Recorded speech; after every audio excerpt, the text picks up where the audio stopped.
But apart from escaping rearrest, why would Jesus travel east? And how would he get there?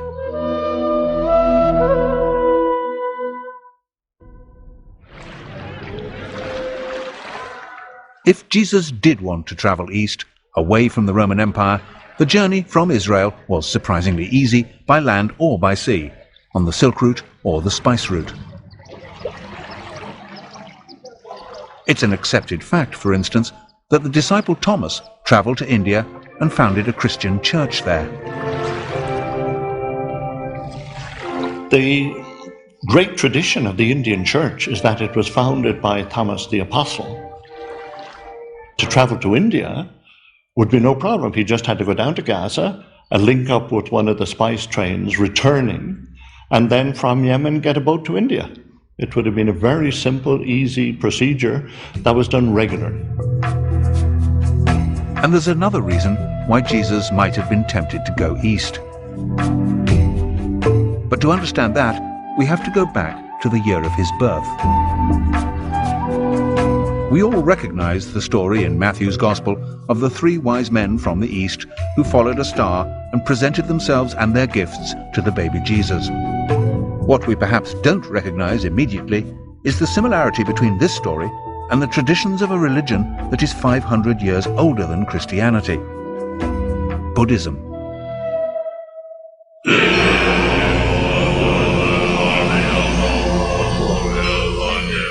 When a great Buddhist holy man or lama dies, wise men consult the stars and other omens and set off, often on extraordinarily long journeys, to find the infant who is the reincarnation of the lama. When the child is old enough, he's taken away from his parents and educated in the Buddhist faith. Could this be the origin of the story of the 3 wise men? Could Jesus have been taken to India as a child and taught as a Buddhist? The Russian writer Nikolai Notovich, traveling in India in the 19th century, discovered an ancient manuscript in a Buddhist monastery in Tibet. In his book, The Unknown Life of Jesus Christ, Notovich translated this manuscript, and it tells of a divine child called Isa, born in the 1st century, to a poor family in Israel.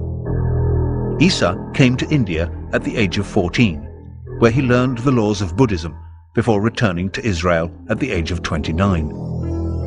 This idea would certainly explain the otherwise odd fact that from the age of 14 to 29, there's absolutely no record of Jesus' existence in Palestine.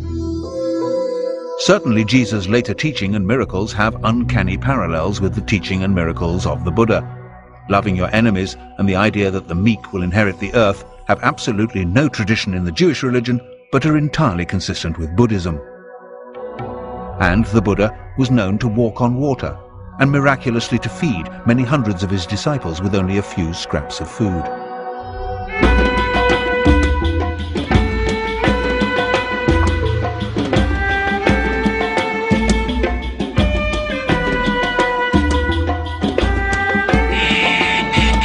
But if Jesus travelled or returned to the East, surely there would be legends like those in the south of France to support the idea.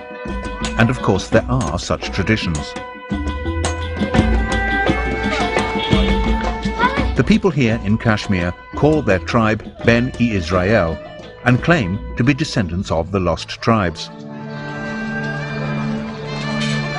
And here there are stories that the 1st century preacher Isa, known locally as Yusasaf, meaning leader of the healed, returned to Kashmir in his 30s.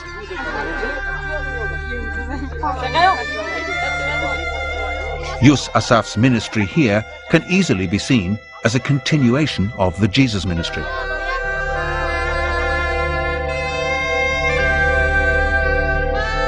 And in a local temple called the Temple of Solomon, there used to be an inscription which told of Yusasaf's claim around the year 50 AD to be Jesus, the prophet from Israel.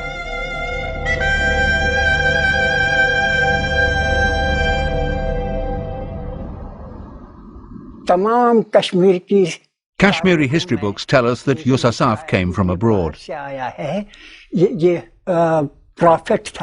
was a prophet and a messenger. He came from Israel. He came to spread his teachings. He lived and died here. He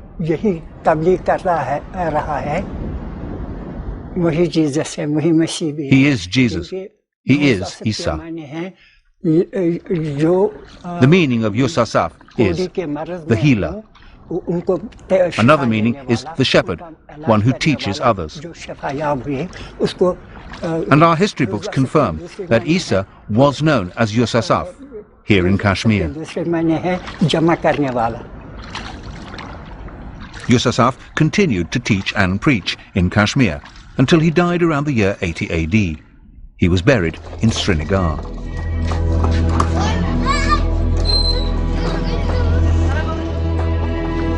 And this, they say, is Yusasaf's tomb. The first building erected around this site was built in 112 AD. In fact, it's now a shared gravesite.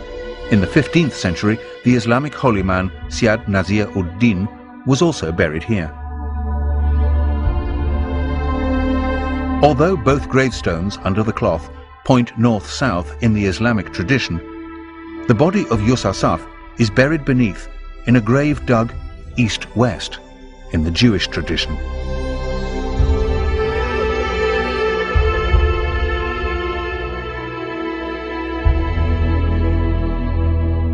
Next to the sarcophagus are two carved footprints. The marks on these are said to be the symbolic representations of the scars of crucifixion. The footprints were carved as a sign. The scars are clearly visible, received when he was nailed to the cross. They show that this is the same person who came from Israel and that he lived and died here. You won't find any footprints like these anywhere else in Kashmir. We don't have that tradition. The position of the scars, just behind the toes, do not match each other, but they would align if a single nail was driven through both feet with the left foot placed over the right.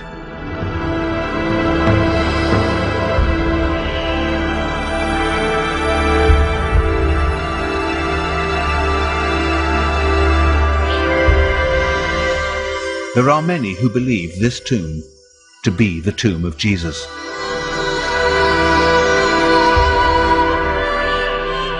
If this is the tomb of Jesus, then he spent most of his life in the mountain kingdom of Kashmir.